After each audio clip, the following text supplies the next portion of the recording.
Assalamu alaikum. As you all know that my name is Muhammad Usman Haider and you're watching Mr. Dad Series. And today we will discuss about sexual reproduction in plants. Reproduction एक ऐसा process है जिसके अंदर नस्ल बढ़ती है। तो ये रिप्रोडक्शन का अमल प्लांट्स के अंदर किस तरह से होता है? रिप्रोडक्शन के दो एग्जांपल्स हैं, सेक्सुअल और सेक्सुअल। सेक्सुअल के अंदर हमारे पास एसेक्सुअल और सेक्सुअल की अलग टॉपिक बन जाएगी, अलग वीडियो बन जाएगी। तो मैं बोलता हूँ कि पहले इस टॉपिक को क्लियर कर लो, फिर आपको ये पता चल जाएगा। तो इसको डिस्कस करने से पहले हमें कुछ स्ट्रक्चर्स आने चाहिए। सबसे पहले हम स्ट्रक्चर पढ़ेंगे स्ट्रक्चर ऑफ फ्लावर का।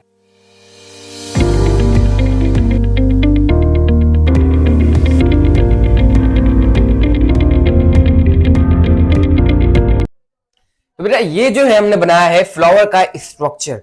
अब बोलोगे ये फ्लावर तो नहीं है, अब ये फ्लावर का इंटरनल स्ट्रक्चर, इसको तरह खोलोगे तो अंदर आते हैं हमारे पास रिप्रोडक्टिव पार्ट्स, और नीचे जो है ये नॉन रिप्रोडक्टिव पार्ट है, मतलब इसका रिप्रोडक्टिव में काम होता है लेकिन रिप्रोडक्शन पार्ट्स नहीं है। देखो सबसे पहले हमारे पास आते हैं ये दो पत्ते, लीव्स आते हैं, जिनमें से एक को हम लोग इन दोनों इधर के इधर को दोनों को मिला के हम लोग कहते हैं कैलेक्स, नीचे वालों को, और ऊपर वालों को हम लोग कहते हैं कोरोला। देखो नीचे वालों को हम लोग कहते हैं कैलेक्स, ऊपर वालों को हम लोग कहते हैं कोरोला। लेकिन अगर अलग अलग नाम की बात की जाए तो इसका नाम है सेपल्स, नीचे वाले का सेपल नाम है, ऊपर वाले का नाम है पेटल। ठीक है, अगर ज्यादा हो सेपल्स, ज्यादा हो तो पेटल्स। ये जो इसका बेस है या जिसको ये सपोर्ट दे रहा है, इसका नाम है पेडिसल, यानी फ्लावर की जो बेस होती है उसका नाम होता है पेडिसल। कैलेक्स, करोला और पेडिसल ये नॉन रिप्रोडक्टिव पार्ट, इनका जो फ्लावर के अंदर रिप्रोडक्शन होगी इनमें इनका कोई किरदार नहीं है, कोई इनडायरेक्ट पे कोई हेल्प करेंगे लेकिन डायरेक्ट वे पे इनका कोई एक्शन नहीं है। ठीक है, अब हम आ जाते हैं रिप्रोडक्टिव पार्ट्स पे। सबसे पहला मेल रिप्रोडक्टिव पार्ट हमारे पास है एंड्रोशियम।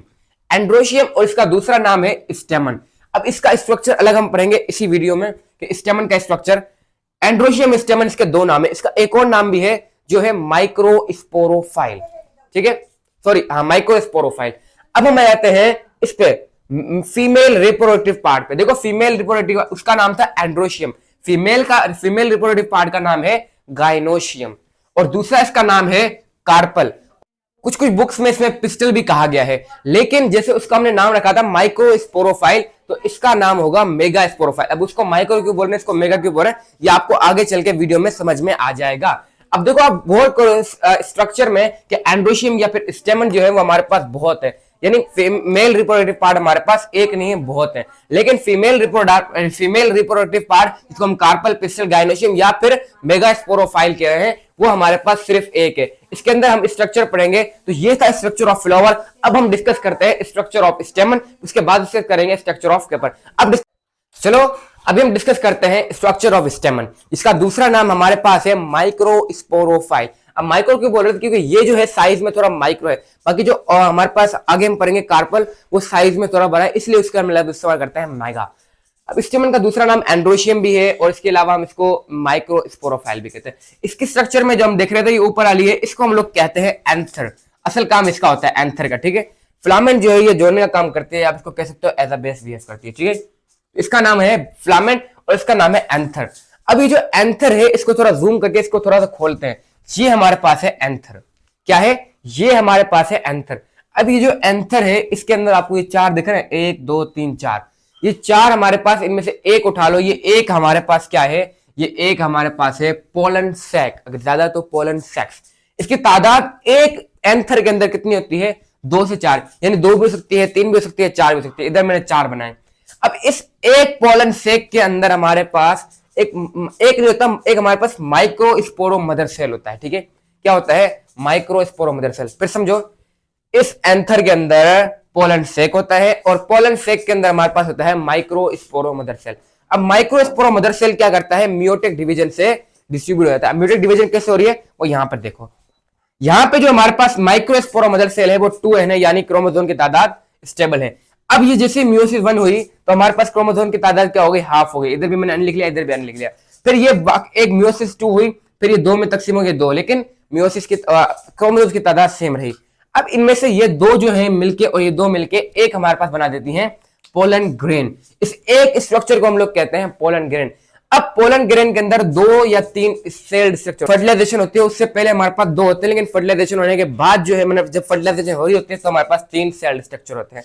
अब वहां देखो, ये मैंने बनाया पोलन ग्रेन को। अब पोलन ग्रेन के जो बाहर की 2 लेयर्स इसको प्रोवाइड कर रहे होते हैं, बाहर की लेयर को हम लोग कहते हैं एक्साइन और इनर लेयर को हम लोग कहते हैं इंटाइन। अब इसके अंदर हमारे पास 3 या 2 सेल स्ट्रक्चर हो सकते हैं। जो दो हैं वो एज अ स्पम बिहेव करते हैं और उनमें से एक जो है वो पोलन ट्यूब बिहेव करते हैं। पोलन ट्यूब क्या है वो अब जब मैं कार्पल का स्ट्रक्चर बताऊंगा तो आपको ये पोलन ट्यूब का भी आपको माइंड ये जो ये आपको कंफ्यूजन है ये भी आपकी क्लियर हो जाएगी। मैं लिख लेता हूं ये चीज है ये याद रखो, ये आगे जाके भी इसी वीडियो में आपको समझ आएगा अगर ये चीज आपने याद रखी है। तो ये दो सेल है, ये एज अ स्पम बिहेव करेंगे, मैं लिख देता हूं। ये जो एक है हमारे पास ये किस तरह बिहेव करेगा, पोलन ट्यूब की तरह। पीटी मतलब पोलन ट्यूब। अभी पोलन ट्यूब क्या है तभी समझ में आएगा जब मैं कार्पल का स्ट्रक्चर बनाऊंगा। तो ये था स्ट्रक्चर ऑफ स्टेमन। तो अभी हम डिस्कस करते हैं कार्पल का स्ट्रक्चर। कार्पल का दूसरा नाम पिस्टल भी है, गाइनोशियम भी कहते हैं इसको, और इसके अलावा इसको हम लोग मेगा स्पोरोफाइल भी कहते हैं। ठीक है, अब कार्पल के अंदर हमारे पास जो सबसे ऊपर वाली कैप है इसको हम कहते हैं स्टिग्मा। स्टिग्मा का काम क्या है ये हम अभी आगे डिस्कस करते हैं। इसके बाद हमारे पास दूसरा स्ट्रक्चर जो डंडी है, इस डंडी को हम लोग कहते हैं स्टाइल। इस डंडी को हम लोग कहते हैं स्टाइल। और नीचे जो आपको बेस दिख रहा है इसका असल काम होता है जिसका नाम है ओवरी। इस ओवरी के अंदर हमारे पास होती है ओव्यूल। क्या होती है? ओव्यूल। अब एक ओवरी के अंदर एक ओव्यूल भी हो सकता है, एक ओवरी के अंदर एक से ज्यादा ओव्यूल भी हो सकते हैं, डिपेंड करता है कि प्लांट कौन सा है। अब ये जो फनिकल है ये क्या करता है, इस ओव्यूल को ओवरी के साथ जोड़ने का काम कौन करता है? फनिकल करता है। ये अक्सर तौर पे एमसीक्यू में सवाल पूछा जाता है।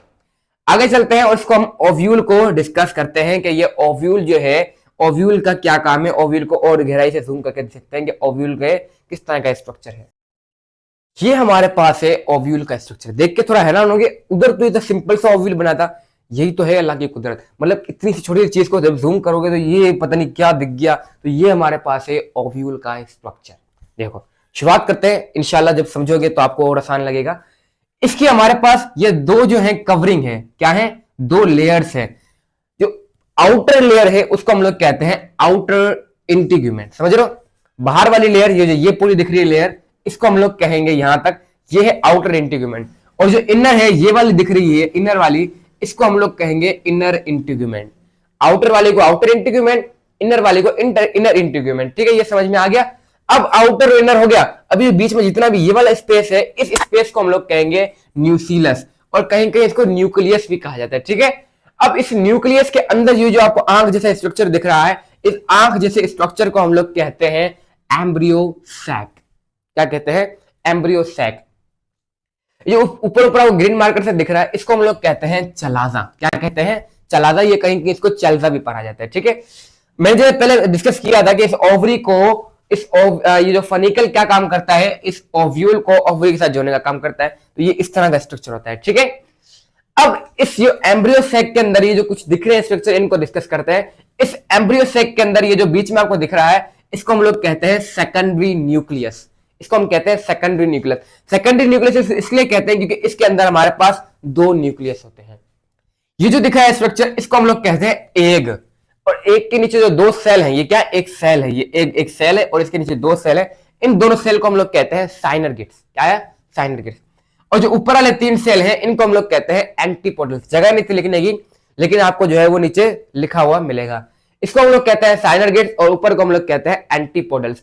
अभी डिवाइड कैसे हुए 7 सेल? देखो इसमें जैसे हमने स्टेमन के अंदर पढ़ा था कि माइक्रो स्पोरोमदर सेल था, इसके अंदर होता है mega sporomother cell. Mega sporomother cell meiotic division से फिर हमारे पास 8 सेल्स में डिवाइड हो जाती है। उन 8 में हमारे पास 2 फ्यूज होकर सेकेंडरी न्यूक्लियस बन जाती है। बाकी जो 6 सेल है वो ये 6 3 ये ये अलग अलग। इनमें हमारा मेन जो मकसद होता है वो एक होता है सेकेंडरी न्यूक्लियस का और दूसरा होता है एग का। जब हम आगे जाके फर्टिलाइजेशन को पढ़ेंगे तो इन दोनों का नाम आपको पता होना चाहिए। और आखिरी चीज जो हम रह गई वो है माइक्रोपाइल। देखो माइक्रोपाइल वही है जहां से स्पर्म दाखिल होगा, यानी जो ये सेल्स हैं पोलन ग्रेन से आएंगे वो तो दाखिल होंगे वो इसी माइक्रोपाइल से आएंगे जो इसके अंदर ओव्यूल के अंदर दाखिल होंगे। ओव्यूल का एक दूसरा नाम भी है मेगा स्पोरेंजिया, और अगर ज्यादा ओव्यूल है तो उसको हम कहेंगे mega sporangium. Student friends and viewers, तो ये था हमारा आज का लेक्चर। आज के लेक्चर में हमने डिस्कस किया structure of flower, structure of ovule, structure of pollen grain. इसके बाद जो हमारे आगे टॉपिक्स रहते हैं वो है फर्टिलाइजेशन एंड पॉलिनेशन। फर्टिलाइजेशन में हमारे पास फिर अलग टाइप्स आ जाती हैं, डबल फर्टिलाइजेशन, और इसमें हमारे पॉलिनेशन में सेल्फ पॉलिनेशन, क्रॉस पॉलिनेशन। ये वीडियो इस वीडियो में अगर मैं समझाऊंगा तो ये वीडियो बहुत लंबी हो जाएगी, इसलिए इसको हमने 2 पार्ट्स में मुझसे में किया है। ये है पार्ट 1 और आने वाला आपका जो है वीडियो है वो पार्ट 2 हो जाएगी। तो पार्ट 2 तक इंतजार करने के लिए अब तक के लिए अल्लाह हाफिज़। उम्मीद करता हूँ ये लेक्चर आपको समझ में आएगा। अगर अभी भी आपके कोई सवाल है या कोई क्वेश्चन है जो आपको समझ में नहीं आ रहा, आप कमेंट सेक्शन में लिखें, और आप जो है आपको कोई भी डाउट है तो कमेंट सेक्शन में लिखें, इंशाल्लाह मैं आपको रिप्लाई देने की कोशिश करूंगा। Thank you very much.